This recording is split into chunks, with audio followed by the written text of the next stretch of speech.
The Wind in the Willows by Kenneth Grahame. 3. The Wild Wood. The mole had long wanted to make the acquaintance of the badger. He seemed by all accounts to be such an important personage, and though rarely visible, to make his unseen influence felt by everybody about the place. But whenever the mole mentioned his wish to the water rat, he always found himself put off. "It's all right," the rat would say. "Badger'll turn up some day or other. He's always turning up, and then I'll introduce you. The best of fellows, but you must not only take him as you find him, but when you find him." "Couldn't you ask him here, dinner or something?" said the mole. "He wouldn't come," replied the badger simply. "Badger hates society and invitations and dinner and all that sort of thing." "Well then, supposing we go and call on him," suggested the mole. "Oh, I'm sure he wouldn't like that at all," said the rat, quite alarmed. "He's so very shy. He's sure to be offended. I've never even ventured to call on him at his own home myself, though I know him so well. Besides, we can't. It's quite out of the question, because he lives in the very middle of the wild wood." "Well, supposing he does," said the mole. "You told me the wild wood was all right, you know." "Oh, I know, so it is," replied the rat evasively. "But I think we won't go there just now. Not just yet. It's a long way, and he wouldn't be at home at this time of year anyhow. And he'll be coming along some day, if you'll wait. If you'll wait quietly."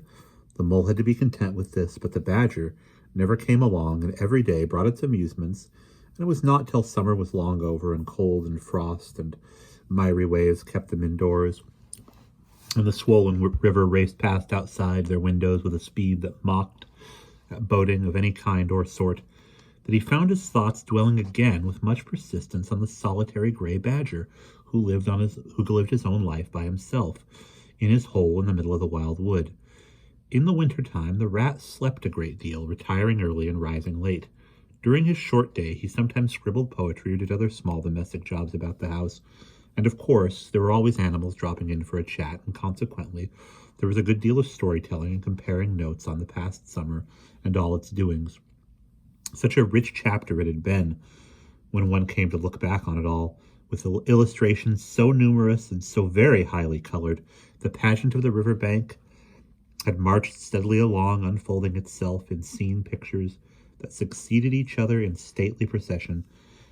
Purple loosestrife arrived early, shaking luxuriant tangled locks along the edge of the mirror whence its own face laughed back at it. Willow herb, tender and wistful, like a pink sunset cloud, was not slow to follow. Comfrey, the purple hand in hand with the white, crept forth to take its place in the line, and at last, one morning, the diffident and delaying dog rose stepped delicately on the stage, and one knew, as if string music had announced it in stately chords that strayed into a gavotte, that June at last was here. One member of the company was still awaited, the shepherd boy for the nymphs to woo, the knight for whom the ladies waited at the window, the prince that was to kiss the sleeping summer back to life and love. But when meadow-sweet debonair and odorous in amber jerkin moved graciously to his place in the group, then the play was ready to begin. And what a play it had been! Drowsy animals, snug in their holes while wind and rain were battering at their doors, recalled still keen mornings an hour before sunrise, when the white mist as yet undispersed clung closely along the surface of the water. Then the shock of early plumage, the scamper along the bank, the radiant transformation of the earth, air, and water, when suddenly the sun was with them again, and gray and gold and color was born and sprang out of the earth once more. They recalled the languorous siesta of hot midday, deep in green undergrowth, the sun striking through in tiny golden shafts and spots, the boating and the bathing of the afternoon rambles along dusty lanes through yellow cornfields, and the long, cool evening at last, when so many threads were gathered up, so many friendships rounded, and so many adventures planned for the morrow. There was plenty to talk about on those short winter days, and the animals found themselves round the fire still. The mole had a good deal of spare time on his hands, and so one afternoon, when the rat in his armchair before the blaze was alternately dozing and trying over rhythms that wouldn't fit, he formed the resolution to go out by himself and explore the wild wood and perhaps strike up an acquaintance with the badger. It was a cold, still afternoon, with a hard, steely sky overhead, when he slipped out of the warm parlor into the open air. The country lay bare and entirely leafless around him, and he thought that he had never seen so far and so intimately into the insides of things as on that winter day when nature was deep in her annual slumber and seemed to have kicked the clothes off. Copses, dells, quarries, and all hidden places, which had been mysterious mines for exploration in leafy summer, now exposed themselves with their secrets pathetically, and seemed to ask him to overlook their shabby poverty for a while, till they could riot in rich masquerade as before, and trick and entice him into with the old deceptions. It was pitiful in a way, and yet cheering, even exhilarating. He was glad that he liked the country undecorated, hard and stripped of its finery. He had got down to the bare bones of it, and they were fine and strong and simple. He did not want the warm clover and the play of seeding grasses. The screens of quickset and billowy drapery with beech and elm seemed best away, and with great cheerfulness of spirit he pushed toward the wild wood which lay before him low and threatening, like a black reef in some still southern sea. There was nothing to alarm him at first entry. Twigs crackled under his feet. Logs tripped him. Funguses on stumps resembled caricatures, and startled him for the moment by their likeness to something familiar and far away. But that was all fun and exciting. It led him on, and he penetrated to where the light was less, and trees crouched nearer and nearer, and holes made ugly mouths at him on either side. Everything was very still now. The dusk advanced on him steadily, rapidly, gathering in behind as before, and the light seemed to be draining away like floodwater. Then the faces began. It was over his shoulder and indistinctly that he first thought he saw a face, a little evil wedge-shaped face, looking out at him from a hole. When he turned and confronted it, the thing had vanished. He quickened his pace, telling himself cheerfully not to begin imagining things, or there would be simply no end to it. He passed another hole and another, and then yes. Certainly, a little narrow face with hard eyes had flashed up for an instant from a hole and was gone. He hesitated, braced himself for an effort, and strode on. Then suddenly, and as if it had been so all the time, every hole, far and near, and there were hundreds of them, seemed to possess its face, coming and going rapidly, all fixing on him glances of malice and hatred, all hard-eyed and evil and sharp. If he could only get away from the holes in the banks, he thought, there would be no more faces. He swung off the path and plunged into the untrodden places of the woods. Then the whistling began. Very faint and shrill it was, and far behind him when first he heard it, but somehow it made him hurry forward. Then, still faint and shrill, it sounded far ahead of him and made him hesitate and want to go back. As he halted in indecision, it broke out on either side and seemed to be caught up and passed on throughout the whole length of the wood to its farthest limit. They were up and alert and ready, evidently, whoever they were, and he was alone and unarmed and far from any help, and the night was closing in. Then the pattering began. He thought it was only falling leaves at first, so slight and delicate was the sound of it. Then, as it grew, it took a regular rhythm, and he knew it for nothing else but the pat, pat, pat of little feet, still a very long way off. Was it in front or behind?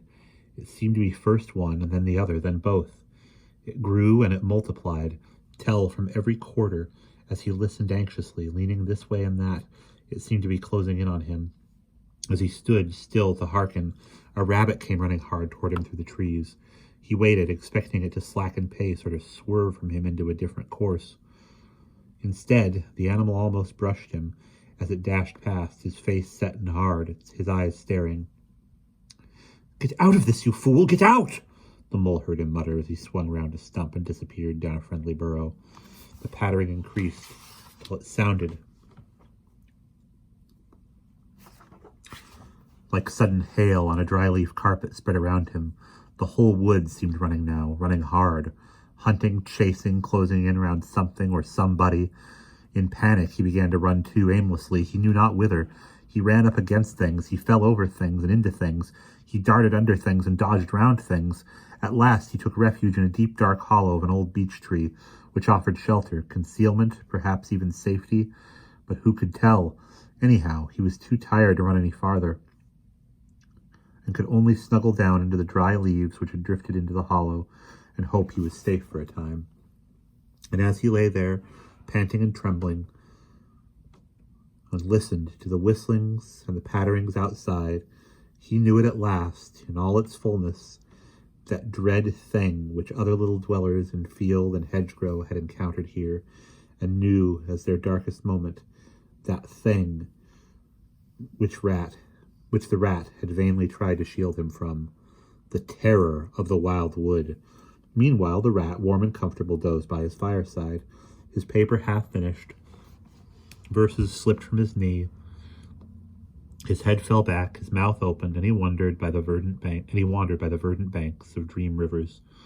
Then a coal slipped, the fire crackled and sent up a spurt of flame, and he woke with a start. Remembering what he had been engaged about, he reached down to the floor for his verses, pored over them for a minute, and then looked round for the mole to ask him if he knew a good rhyme for something or other, but the mole was not there. He listened for a time. The house seemed very quiet. He called, "Moley!" several times, and receiving no answer, got up and went out into the hall. The mole's cap was missing from its accustomed peg. His galoshes, which always lay by the umbrella stand, were also gone. The rat left the house and carefully examined the muddy surface of the ground outside, hoping to find the mole's tracks. There they were, sure enough. The galoshes were new, just bought for the winter, and the pimples on their sides were fresh and sharp. He could see the imprints of them in the mud, running along, straight and purposeful, leading direct to the wild wood. The rat looked very grave and stood in deep thought for a minute or two. Then he re-entered the house, strapped a belt round his waist, shoved a brace of pistols into it, and took up a stout cudgel that stood in a corner of the hall, and set off for the wild wood at a smart pace. It was already getting toward dusk when he reached the first fringe of trees and plunged without hesitation into the wood, looking anxiously on either side for sign of his friend. Here and there wicked little faces popped out of holes, but vanished immediately at sight of the valorous animal, his pistols and great ugly cudgel in his grasp. And the whistling and pattering, which he had heard quite plainly on his first entry, died away and ceased, and all was very still. He made his way manfully through the length of the wood to its farthest edge. Then, forsaking all paths, he set himself to traverse it, laboriously working over the whole ground, and all the time calling out cheerfully, "Moley, Moley, Moley, where are you? It's me, it's old rat." He had patiently hunted through the wood for an hour or more, when at last, to his joy, he heard a little answering cry. Guiding himself by the sound, he made his way through the gathering darkness to the foot of an old beech tree with a hole in it, and from out of the hole came a feeble voice saying, "Ratty, is that really you?" The rat crept into the hollow, and there he found the mole, exhausted and still trembling. "Oh, rat," he cried, "I've been so frightened I can't think. You can't think." "Oh, I quite understand," said the rat soothingly. "You shouldn't really have gone and done it, Mole. I did my best to keep you from it. We riverbankers, we hardly ever come here by ourselves. If we have to come, we come in couples at least.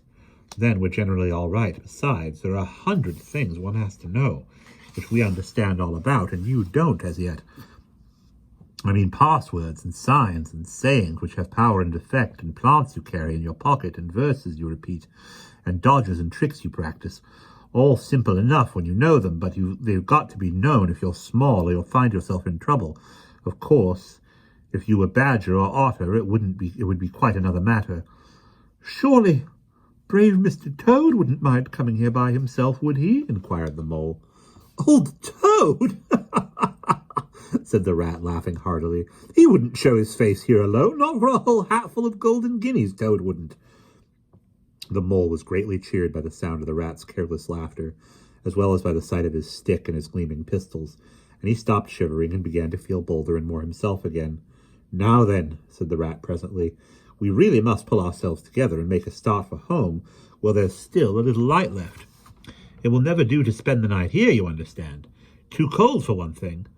Dear Ratty, said the poor mole, I'm dreadfully sorry, but I'm simply dead beat, and that's a solid fact. You must let me rest here a little while longer, and get my strength back if I'm to get home at all. Oh, all right, said the good-natured rat. Rest away. It's pretty nearly pitch dark now, anyhow, and there ought to be a little bit of moon later. So the mole got well into the dry leaves and stretched himself out, presently dropped off into sleep, though of a broken and troubled sort, while Rat covered himself up too as best he might for warmth, and lay patiently waiting with a pistol in his paw.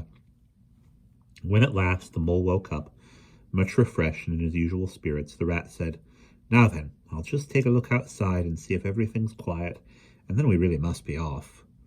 He went to the entrance of their retreat and put his head out. Then the mole heard him quietly saying to himself, Hullo, hullo, here is a go. What's up, Ratty? Asked the mole. Snow is up, replied the rat briefly, or rather down, it's snowing hard.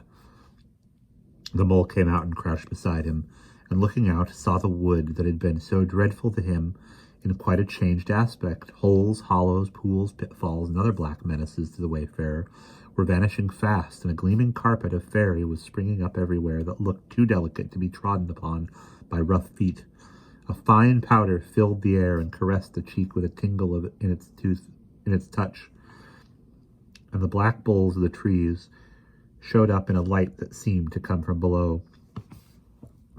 Well, it can't be helped, said the rat after pondering. We must make a start and take our chance, I suppose. The worst of it is I don't exactly know where we are, and now this snow makes everything look so different. It did indeed. The mole would not have known that it was the same wood. However, they set out bravely and took the line that seemed most promising, holding on to each other and pretending with invincible cheerfulness that they recognized an old friend in every fresh tree that grimly and silently greeted them, or saw opening gaps or paths with a familiar turn in them, in the monotony of white space and black tree trunks that refused to vary. An hour or two later, they had lost all count of time.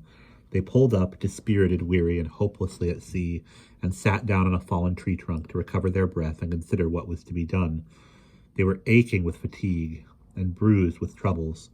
They had fallen into several holes and got wet through. The snow was getting so deep that they could hardly drag their little legs through it, and the trees were thicker and more like each other than ever. There seemed to be no end to this wood, and no beginning and no difference in it, and, worst of all, no way out. We can't sit here very long, said the rat. We shall have to make another push for it and do something or other. The cold is too awful for anything, and the snow will soon be too deep for us to wade through. He peered about him and considered. Look here, he went on. This is what occurs to me. There's a sort of dell down here in front of us, where the ground seems all hilly and humpy and hummocky. We'll make our way down into that and try to find some sort of shelter, or cave, or hole with a dry floor to it, out of the snow and the wind, and there we'll have a good rest before we try again, for we're both of us pretty dead beat. Besides, the snow may leave off, or something may turn up. So once more they got on their feet and struggled down into the dell, where they hunted about for a cave or some corner that was dry and a protection from the keen wind and the whirling snow. They were investigating one of the hummocky bits the rat had spoken of, when suddenly the mole tripped and fell forward on his face with a squeal. Oh, my leg! He cried. Oh, my poor shin! And he sat up in the snow and nursed his leg in both his front paws. Poor old mole, said Rat kindly. You don't seem to be having much luck today, do you? Let's have a look at the leg. Yes, he went on, going down on his knees to look. You've cut your shin, sure enough. Wait till I get at my handkerchief, and I'll tie it up for you. I must have tripped over a hidden branch or a stump, said the mole miserably. Oh, my! Oh, my! It's a very clean cut, said the rat, examining it attentively. That was never done by a branch or a stump. Looks as if it was made by the sharp edge of something metal. Funny. He pondered a while and examined the humps and slopes that surrounded them. Well, never mind what's done it, said the mole, forgetting his grammar in his pain. It hurts just the same, whatever done it. But the rat, after carefully tying up the leg with his handkerchief, had left them, and was busy scraping in the snow. He scratched and shoveled and explored, all four legs working busily while the mole waited impatiently, remarking at intervals, "Oh, come on, rat!" Suddenly the rat cried, "Hooray!" and then, "Hooray, hooray, hooray, hooray!" and fell to executing a feeble jig in the snow. "What have you found, Ratty?" asked the mole, still nursing his leg. "Come and see," said the delighted rat as he jigged on. The mole hobbled up to the spot and had a good look. "Well," he said at last, slowly, "I see it right enough. Seen the same sort of thing before lots of times. Familiar object, I call it, a door scraper. Well, what of it? Why dance jigs around a door scraper?" "But don't you see what it means, you dull-witted animal?" cried the rat impatiently. "Of course I see what it means," replied the mole. "It simply means that some very careless and forgetful person has left his door scraper lying about in the middle of the wild wood, just where it's sure to trip everybody up. Very thoughtless of him, I call it. When I get home, I shall go and complain about it to somebody or other. See if I don't." "Oh, dear, cried Rat, in despair at his obtuseness. "Here, stop arguing and come and scrape." And he set to work again and made the snow fly in all directions around him. After some further toil, his efforts were rewarded, and a very shabby doormat lay exposed to view. "There, what did I tell you?" exclaimed the rat in great triumph. "Absolutely nothing whatever," replied the mole with perfect truthfulness. "Well now," he went on, "you seem to have found another piece of domestic litter done for and thrown away, and I suppose you're perfectly happy. Better go ahead and dance your jig round that if you've got to, and get it over, and then perhaps we can go on and not waste any more time over rubbish heaps. Can we eat a doormat, or sleep under a doormat, or sit on a doormat and sledge home over the snow on it, you exasperating rodent?" "Do you mean to say," cried the excited rat, "that this doormat doesn't tell you anything?" "Really, rat," said the mole quite pettishly, "I think we've had enough of this folly. Who ever heard of a doormat telling anyone anything? They simply don't do it. They are not that sort at all. Doormats know their place." "Now look here, you thick-headed beast," replied the rat, really angry. "This must stop. Not another word, but scrape. Scrape and scratch and dig and hunt round, especially on the sides of the hummocks, if you want to sleep dry and warm tonight, for it's our last chance." The rat attacked a snowbank beside them with ardor, probing with his cudgel everywhere and then digging with fury, and the mole scraped busily too, more to oblige the rat than for any other reason, for his opinion was that his friend was getting light-headed. Some 10 minutes' hard work, and the point of the rat's cudgel struck something that sounded hollow. He worked till he could get a paw through and feel, and then called the mole to come and help him. Hard at it went the two animals, till at last the result of their labors stood full in view of the astonished and hitherto incredulous mole. In the side of what had seemed to be a snowbank stood a solid-looking little door, painted a dark green. An iron bell-pull hung by the side, and below it, on a small brass plate, neatly engraved in square capital letters they could read, by the aid of moonlight, "Mr. Badger." The mole fell backwards on the snow from sheer surprise and delight. "Rat!" he cried in penitence. "You're a wonder, a real wonder, that's what you are. I see it all now. You argued it out step by step in that wise head of yours from the very moment that I fell and cut my shin. And you looked at the cut, and once your majestic mind said to itself, 'Door scraper,' and then you turned to it and found the very door scraper that done it. Did you stop there? No, some people would have been quite satisfied, but not you. Your intellect went on working. 'Let me only just find a doormat,' says you to yourself, and my theory is proved. And of course you found your doormat. You're so clever, I believe you could find anything you liked. 'Now,' says you, 'that door exists, as plain as if I saw it. There's nothing else remains to be done but to find it. Well, I've read about that sort of thing in books, but I've never come across it before in real life. You ought to go where you'll be properly appreciated. You're simply wasted here among us fellows. If only I had your head, Ratty. But you haven't, interrupted the rat rather unkindly. I suppose you're going to sit on the snow all night and talk? Get up at once and hang on to that bell pole you see there. And ring hard as you can while I hammer. Well, the rat attacked the door with his stick. The mole sprang up at the bell pole, clutched it, and swung there, both feet well off the ground, and from quite a long way off. They could faintly hear a deep-toned bell respond, and that is the end of chapter 3.